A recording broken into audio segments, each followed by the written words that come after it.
Bom dia, meus amados. Hoje é uma segunda-feira, dia 23 de fevereiro de 2026. Vamos para mais um vídeo de perguntas e respostas. A primeira pergunta de hoje diz o seguinte: por que pessoas estão na solidão, tanto jovens quanto idosos, que não se realizam em seus relacionamentos? Na verdade, os relacionamentos são mecanismos do polimento da alma. A maior parte das nossas falhas, os karmas de vidas passadas, estão baseados em relacionamentos. O relacionamento com o marido, com a esposa, com o pai, com filhos, com irmãos, relacionamento com o meio que se vive, com a comunidade, com os colegas da escola de trabalho, o relacionamento com a natureza, com qualquer coisa que exista, principalmente também relacionamento consigo mesmo. É muito difícil encontrar uma maneira de falhar em alguma ação que não seja uma ação onde há relacionamento com algo ou alguém. Vamos imaginar que um ser humano estivesse morando sozinho. Ele não teria com quem cometer qualquer crime, por exemplo. Ele não teria relacionamentos com ninguém, a não ser com a natureza e consigo mesmo. Então, é óbvio que nós estamos no final do ciclo de provas e expiações aqui na Terra, e as almas, antes de encarnar, fazem a verificação das vidas passadas para ver aonde ainda precisam ser corrigidas. E encontrando ali lacunas ainda na questão relacionamento, a alma projeta para o seu futuro, a sua próxima encarnação, situações de relacionamentos onde ela vai poder harmonizar aquilo que está ainda em desarmonia. É assim que nós ajustamos o karma, resgatamos o karma, as pendências. Então, se nós estamos na última encarnação, na condição de provas e expiações aqui na Terra, a alma antes de encarnar sabia disso e colocou para ser trabalhado como meta a ser cumprida o ajuste nos relacionamentos. E uma vez aqui encarnada, mesmo que esqueça o seu plano, as situações vão acontecendo para que ela possa fazer esse ajuste. Então nós vemos hoje uma crise de relacionamentos bastante acentuada em todas as seções da vida, em todas as comunidades, em todas as famílias, em todos os lugares, porque é a oportunidade de ajustar. Já foi dito aqui outras vezes que a lei do retorno não é um castigo, é uma oportunidade. O próprio karma é uma oportunidade de ajuste. Se a grande dependência está relacionada nos relacionamentos nossos de vidas passadas, é óbvio que nesta vida nós vamos ter grandes eventos que nos oportunizam a harmonizar as pendências nos relacionamentos. Os relacionamentos, como se entendia de um modo geral, não são apenas homem e mulher, marido e esposa, mas sim com qualquer pessoa. Então, começa desde criança a oportunidade de ajustar relacionamento de pais, filhos, dentro da família, irmãos. E depois, no tempo certo, na fase mais adulta, os relacionamentos afetivos de casais, e profissionais, enfim, dentro do seu tempo. Se não surgissem essas dificuldades nos relacionamentos, não teríamos a oportunidade de ajustar. É preciso que aconteça um fato para que nós possamos trabalhar esse ajuste. Muitos têm medo de relacionamentos, então são infelizes na solidão, porque inconscientemente aquela alma sabe que o grande dilema está no relacionamento, então ela evita, mesmo que não saiba o porquê, mas ela evita por uma razão que ela conscientemente desconhece, mas inconscientemente sabe. É fugir da prova. Então, tem as pessoas que estão em relacionamentos e estão infelizes, porque está no tumulto do ajuste. E tem aquelas pessoas que estão infelizes porque não conseguem ou não querem por temer um relacionamento. Fogem da responsabilidade. Muitas pessoas que eu atendo individualmente estão nessa situação e a pergunta que eu faço sempre é: por que tanto medo? Por que medo de um relacionamento? Ah, porque eu tive vários relacionamentos e nenhum deu certo. Porque a lição ainda não foi terminada, não foi aprendida. Mas no momento que a lição está realmente assimilada, o relacionamento vai dar certo. Ali entra mais uma outra questão. As pessoas dizem, mas eu tenho medo que não dê certo, porque já foi 1, 2, 3 tentativas e nenhuma funcionou. Então eu não vou tentar mais. E eu sempre digo para as pessoas, medo do quê? Se você não tentar, você não vai saber se vai dar certo. Permita-se. Permita-se. Experimente. Se não dá certo, o que pode acontecer? Voltar a estaca zero? Não deu certo porque não é a pessoa adequada, porque tem um ajuste e esse ajuste sempre é evitado para não criar discussões. E, na verdade, não é preciso evitar e nem discutir, é preciso compreender por que esta situação traz tanto desconforto. O que falta aprender ali? Ah, mas eu dependo do outro para ser feliz. Não, você não depende de ninguém para ser feliz. Nós não viemos para uma vida dependendo da sorte.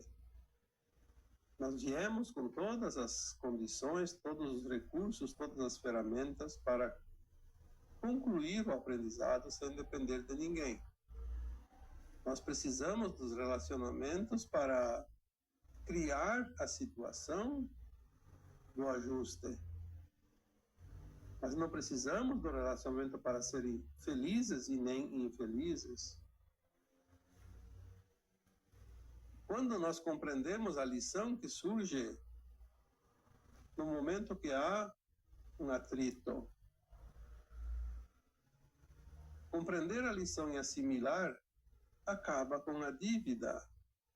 E não tendo mais dívida, não é preciso mais passar pela situação desconfortável. Lembrando que sempre que há um desconforto, uma dor, é uma mensagem dizendo: você tem uma lição ali. Aprenda a lição e passe a régua. Não precisa ficar vivendo a vida inteira aquela situação. Pode ser uma situação de um dia, de uma hora, de um mês, mas ela passa. Fugir da responsabilidade, fugir do desafio, só vai retardar o tempo de bonança, vai deixar de viver a vida de uma forma mais razoável, mais feliz? Nós podemos ser felizes mesmo tendo os karmas, porque compreender e aceitar a situação, de fato, consciente, já elimina o karma. Sentiu para entender que ali tem um ajuste. É só isso. Por isso que o karma está sendo extinto, porque ele não precisa ser para toda a vida. Então, por que pessoas estão na solidão, tanto jovens quanto idosos? É porque as pessoas têm medo. Têm medo da realidade que precisam enfrentar, preferem a solidão, se isolam. Nós viemos aqui não para sofrer, nós viemos aqui para cumprir tarefas, e relacionar-se é uma tarefa. Como nós podemos aprender uma lição se não fazemos a aula daquela lição? Lembrando ainda, mais uma vez, que nós somos almas numa escola de almas, como se fôssemos os alunos dessa escola. Nós não viemos aqui para deixar o tempo passar, nós viemos aqui para aproveitar o tempo que temos para aprender aquilo que ainda falta.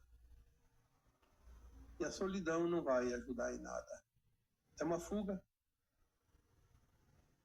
Fugindo das lições. É claro que não está fácil conviver nesses tempos atuais com outras pessoas, porque nós estamos também vendo a separação do joio e do trigo, que nada mais é que uma metáfora que exemplifica a separação das consciências, a consciência mais elevada que vai ascensionar e aquela que não vai ascensionar. São opostos. Se vivemos o tempo todo na dualidade, nas polaridades deste planeta Terra, obviamente agora estamos vendo duas polaridades distintas, que são frequências de consciência. Aquele que está na frequência da ascensão está num nível de entendimento, de consciência, totalmente diferente daquele que está na frequência da consciência que não vai ascensionar e que vai para o exílio. É como o dia e a noite, não tem mais como andar juntas, elas têm que ser separadas porque não tem outra hipótese. Se o dia e a noite pudessem ser misturados, nós ficaríamos num termo intermediário, nem luz nem sombra. Por isso que a própria Terra, no seu ciclo de 24 horas, nos mostra a dualidade, as polaridades, o que sempre existiu aqui nesse planeta. Luz e sombra. As consciências que já estão sendo iluminadas de uma forma definitiva para a ascensão estão se posicionando num nível de luz permanente. E as outras continuarão a sua caminhada no mundo de provas e expiações. Compreender isso evita que entremos na discussão e no tumulto, porque é impossível você conviver hoje querendo fazer valer a tua opinião, o teu conceito. Todos acham que estão com a razão. De um modo geral, sim, porque aquilo que eu entendo é a minha razão, aquilo que você entende é a tua razão, aquilo que o outro entende é a razão dele. E internamente todos nós achamos que estamos certos, que estamos com a verdade. Porque foi o resultado da soma de todas as encarnações, aquilo que já agregamos na nossa consciência. Cada um fez uma caminhada muito longa, centenas, alguns com mais de 1000 encarnações. E é óbvio que ele se acha completo, porque o ciclo termina, mas a consciência não está pronta. Algumas estão ficando prontas, outras não vão ficar prontas. E aí começa a separação por frequência, por vibração, e a solidão é parte deste isolamento. Muitos até não evitam os contatos e os relacionamentos, mas se sentem solitários, porque se você está entre pessoas que pensam completamente diferente, é como se você tivesse ficado isolado do grupo. Então a solidão, ela é uma sensação, não é uma realidade física, mas uma sensação de isolamento. E isso está também afetando bastante as almas que estão encarnadas agora. Enfim, compreendendo tudo isso, nós podemos conviver sem nos sentirmos solitários. Veja o drama e não faça parte do drama. Muitas vezes foi dita essa frase. Agora é o final de ciclo e é óbvio que nós vamos ver o drama. O espetáculo está no seu auge. Mas nós temos que assistir isso como se fosse assistir de fora, da arquibancada. Porque nós já fizemos o papel de mocinho de bandido, o personagem em cada encarnação nós já vivemos, então não é preciso repetir novamente, apenas observar. Vamos então para mais uma pergunta. Essa pergunta aqui, ela começa assim: Llamo Yadira, sou cubana. O resto da pergunta eu vou traduzir para que vocês possam entender. Então, essa Yadira, que é cubana, que é seguidora aqui também do canal, perguntou: se passamos para a quinta dimensão quando desencarnarmos, voltaremos para a quarta dimensão outra vez para fazer novos projetos encarnatórios? Vamos então responder esta pergunta. A quarta dimensão é parte da terceira dimensão, não é da quinta dimensão.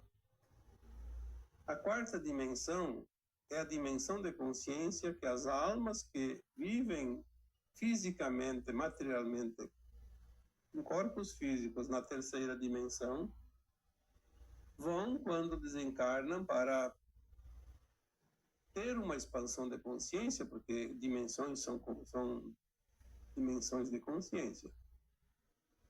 A quarta dimensão, a alma tem uma consciência muito mais expandida do que a terceira, então ela consegue lembrar das vidas passadas e também saber do futuro.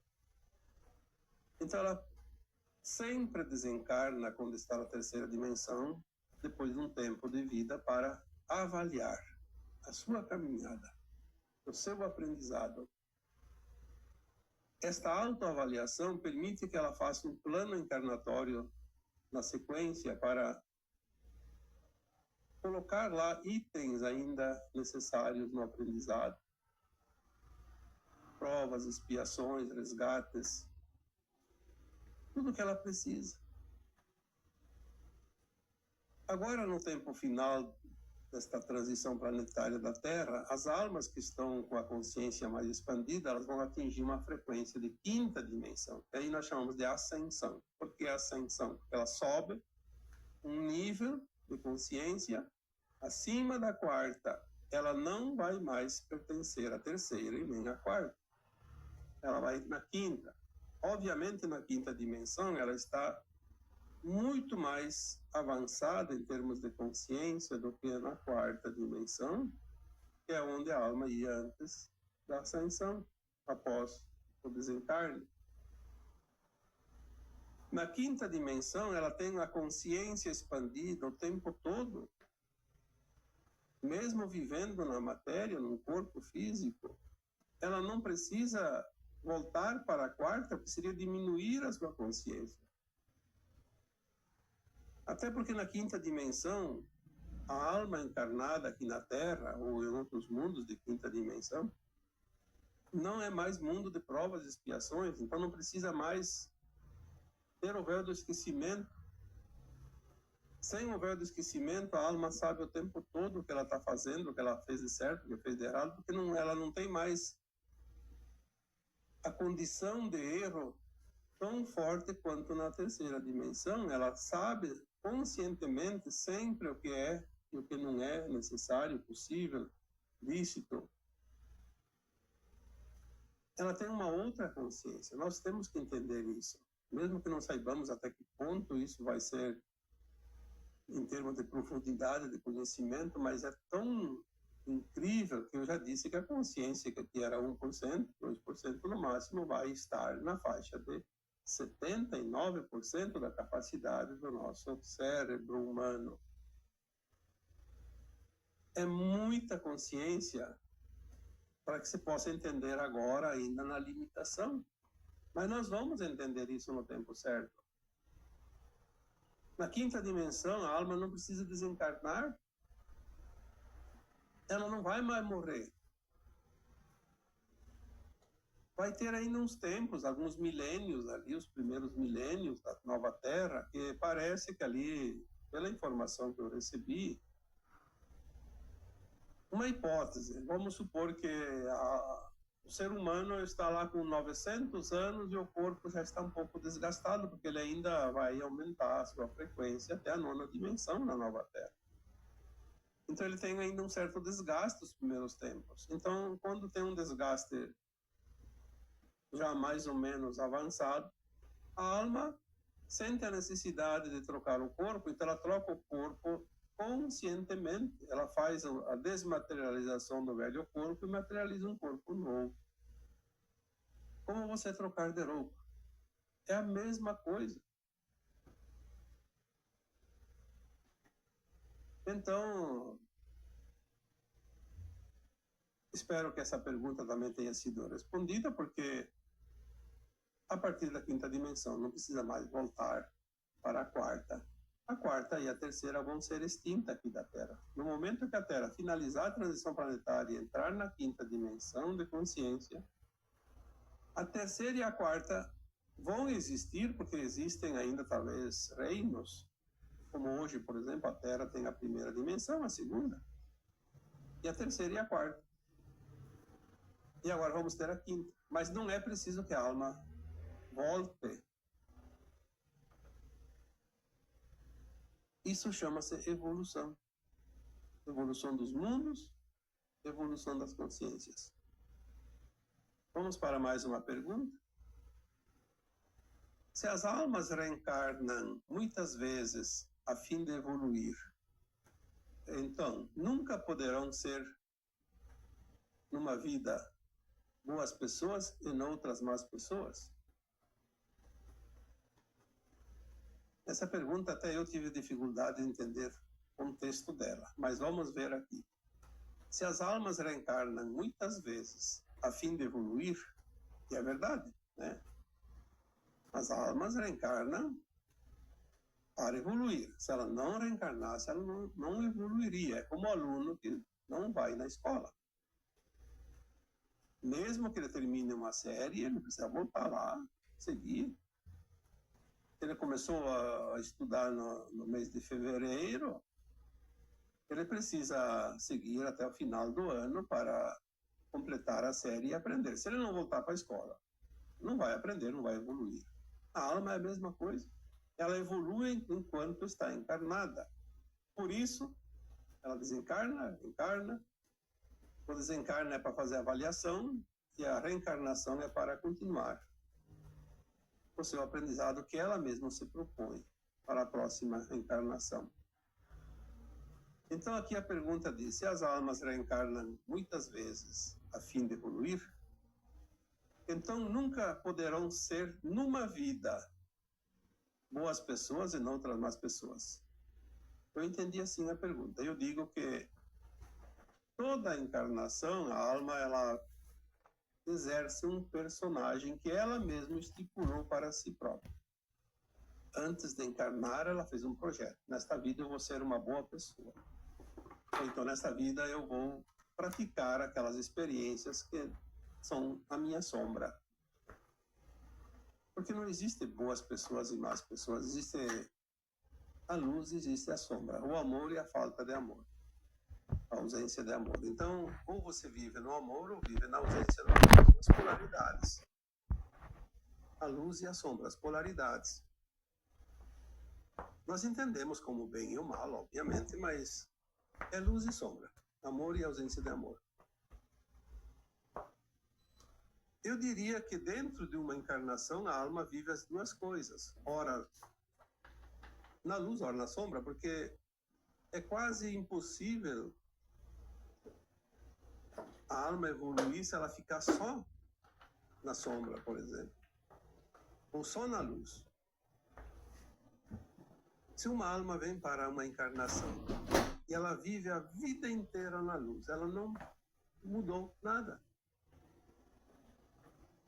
Porque ela tem que trabalhar a matéria escura, que é a sombra. É o molde das ações, onde ela vai evoluir, onde ela vai entender a vida, ela vai praticar.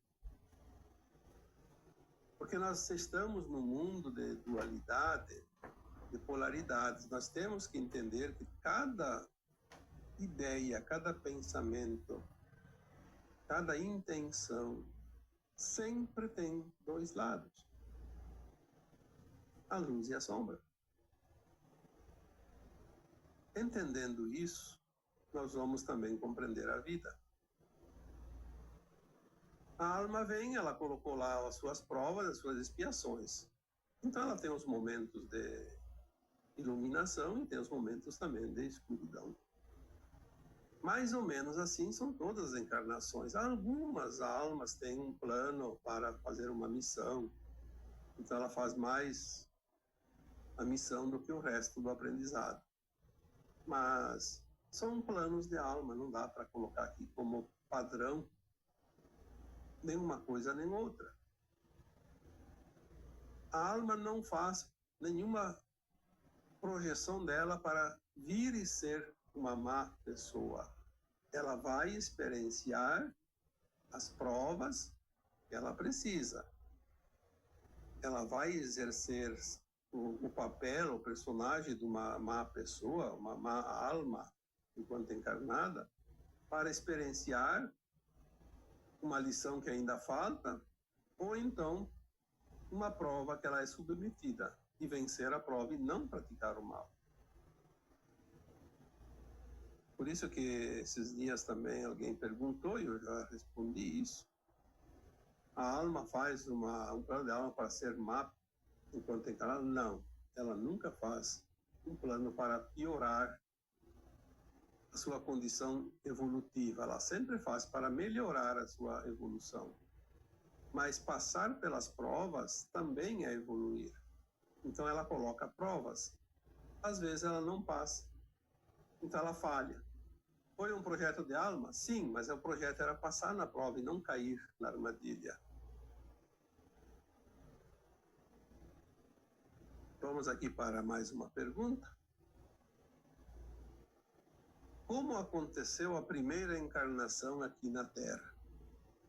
Foi Adão e Eva ou vieram dos macacos? Esta é uma pergunta complicada. É quase como se fosse dizer quem nasceu primeiro, o ovo ou a galinha, né? Como é que nós vamos saber como aconteceu a primeira encarnação? Eu acredito que não há como saber agora. Mais adiante, quando a nossa consciência estiver mais expandida, nós vamos saber exatamente. Mas temos alguns indícios através das orientações, das canalizações. Desde os livros mais antigos, como o livro do Kardec, por exemplo, a Gênese. Ali tem a formação do planeta. Mais ou menos aquilo que dá para entender. porque tem muita coisa que ainda a nossa consciência não compreende, então não adianta dar informação. O surgimento do planeta, o surgimento dos primeiros tipos de vida, toda a formação da Terra por muito, muito tempo, alguns bilhões de anos. E só então, depois, a Terra ficou realmente pronta para receber vida animal e hominal. Os vegetais vieram primeiro. Os animais vieram e depois vieram os hominais. Porque o hominal ele tem uma alma diferente, uma consciência diferente. Como o planeta Terra é um planeta de provas e expiações, as consciências estão limitadas, elas não têm como criar um corpo, materializar um corpo. A alma, quando começou a vir para a Terra, ela precisou de um veículo, de um corpo humano, humanoide. Então, o ser humano pode ter origem de várias maneiras, algumas teorias, mas o que mais se parece com a lógica e dentro da compreensão que nós temos da espiritualidade, se a alma precisava de um corpo humano, por isso somos humanoides, somos humanos, não somos nem animais, nem vegetais, nem minerais, que nós temos sim essências energéticas desses reinos também, porque tudo veio de baixo como uma evolução, mas as almas vieram já num estágio que estava pronto para receber, tinha condições, a casa estava arrumada para que as almas pudessem aqui começar o seu propósito, o seu projeto de evolução como humanos da Terra, na terceira dimensão. Então, o próprio homem, talvez ele não tenha que ter vindo de um macaco, como algumas teorias dizem, porque ele é uma espécie diferente, o homem não é um macaco. E mesmo dentro dos macacos tem várias raças diferentes. Assim como tem, por exemplo, humanos, que nós vemos raças diferentes.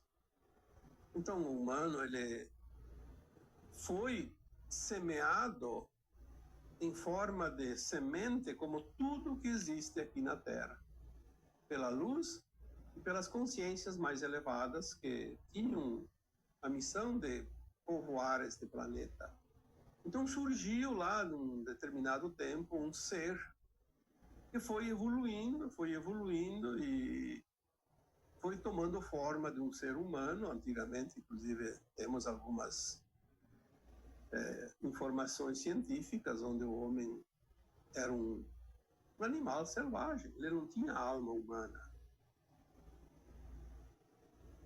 Tanto que ele não andava nem reto, ele andava de 4 patas como um animal. As mãos eram as patas dianteiras. Enfim, mais ou menos por ali. Não vamos aqui discutir teoria nem opiniões. Um animal que surgiu através da luz, das energias, através das sementes, porque tudo é semeado. Existe a semeadura através da luz. Quem semeia é a luz, e a luz traz a energia que vai desenvolver as espécies dentro das condições naturais de cada mundo, de cada planeta, de cada estrela. Este ser foi se desenvolvendo, chegou a um ponto que ele estava pronto para receber uma alma. Essa alma que nós somos, um fractal. A partir de um momento, muitos fractais vieram mais ou menos ao mesmo tempo para começar uma espécie aqui na Terra, diferente, racional. Mesmo que no princípio o ser humano raciocinava muito pouco, porque era um tempo de aprendizado, de desenvolvimento. São fases, são ciclos. Isso aconteceu. Esta raça, pelo que eu tenho de informação, seria uma sexta raça. Então, eu não sei outras raças antes disso, de outras formas. E também isso não tem tanta importância, nós vamos saber um dia, sem que ninguém precise nos contar. Mas o ser humano, essa raça adâmica, por isso chamo de Adão e Eva, é uma metáfora. É uma raça adâmica, é essa raça que existe hoje da humanidade da Terra. Surgiram mais ou menos há 1.500.000 anos. E foi evoluindo em ciclos, teve civilizações que avançaram, depois regrediram, depois sumiram, começaram de novo. Enfim, chegou num nível de desenvolvimento aos níveis de hoje que nós conhecemos. Porque agora chegamos também no final deste ciclo, vai tudo mudar daqui para frente. O ser humano evoluiu como corpo físico também, porque agora nós vamos inclusive ativar daqui para frente aquelas almas que vão continuar no planeta Terra, vão ter um corpo humano com os seus dons mais profundos através das fitas do DNA, as hélices, porque ele já está programado com 12 fitas, 12 hélices, e apenas 2 eram utilizadas até aqui. Na Nova Terra nós vamos ter as outras 10, todas elas funcionando. Então já está programado para este corpo seguir a dimensão quinta, sexta, sétima, oitava e nona, até que dali em diante a matéria deixa de existir. Então, como surgiram as primeiras encarnações? A pergunta é como surgiu a primeira? Eu não vejo como a primeira, eu vejo como as primeiras, uma semeadura. Não teria como vir um ser humano, uma alma aqui, uma só. Vieram algumas, uma porção, talvez alguns milhares. Antigamente a Terra tinha uma população muito pequena, mas precisava ter um princípio, como uma cidade que começa a ser fundada e vai crescendo. Então elas vieram e foram evoluindo, sempre com assistência de consciências superiores, porque sem assistência de consciências superiores, se a alma humana fosse jogada aqui no planeta Terra, semeada aqui sem assistência, ia desaparecer. É a mesma coisa que você plantar lá numa roça, semear alguma coisa e deixar o mato crescer. Aquilo que você semeou vai sumir. É preciso dar assistência, dar manutenção. Como nós somos fractais, nós temos o suporte das nossas próprias versões mais elevadas, e também temos o suporte de outras almas, de outras mônadas e outros mundos. É como eu sempre digo, porque eu recebi tantas vezes essa informação, vocês não sabem o amparo que tem. Porque é preciso que vocês façam um esforço e confiem no taco. Porque se vocês soubessem o amparo que tem, vocês não fariam mais nada. Deixariam tudo para o amparo resolver. Então essa sensação de abandono aqui na Terra, ela é necessária para que nós criemos mecanismos de soluções. Criar. Como sair de uma situação. Mas o amparo nunca faltou. Desde o primeiro ser. Obviamente que se veio uma semeadura, houve alguém que caiu primeiro. Nem que seja um segundo antes, mas é um punhado de sementes que foram lançadas aqui na Terra e surgiram os primeiros humanos com alma. Alma, um fractal de alma, como nós somos hoje. Obviamente não nessa evolução, bem mais atrasado, mas no caminho desta evolução. Por isso que o ser humano se diferenciou dos demais reinos, porque ele tem uma outra consciência diferente. faz parte da criação, mas interage com todos os outros tipos de reinos, mas ele tem uma consciência diferente porque tem a responsabilidade. Então, espero que todas as perguntas tenham sido resolvidas. E agora eu vos deixo com o meu abraço de luz em cada um de vocês. Namastê.